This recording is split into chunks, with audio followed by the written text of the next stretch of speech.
Okay, back again with the little Jon Boat project.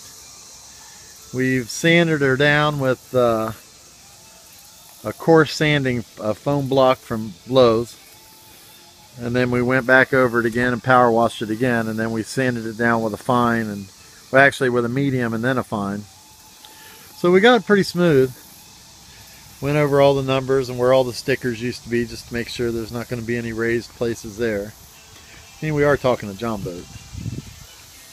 So I think I've got it pretty smoothed out. So I went ahead, even though it was sealed previously with silicone on all the rivets and it didn't have any leaks at all, I bought a can of Flex Seal at Home Depot, actually at Lowe's, and it was their brand, or DuPont brand. It wasn't the actual Flex Seal, it was something else, but it was very similar.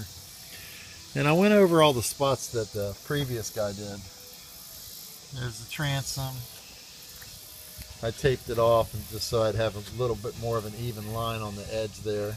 I don't even think it was leaking, but yeah, who knows? It's not going to now. Went over all the rivets. As you can see, that Flex Seal stuff's pretty ugly, but as long as it does the trick, I guess we'll be okay.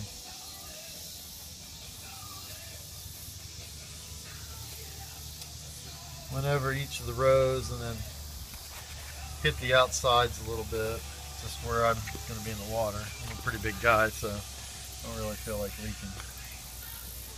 Don't feel like bailing.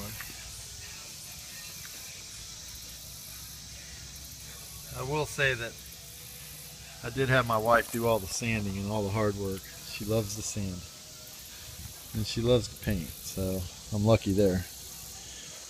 But I'm really hopeful that once all this dries and we put a coat of paint on it, it's going to look really good and do a good job for us for a number of years to come. You can see I got it up off the ground on a couple sawhorses.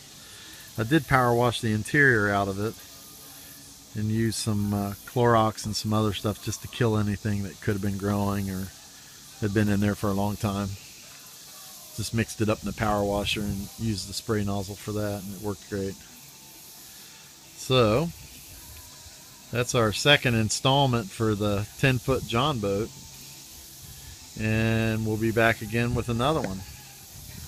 Stay tuned.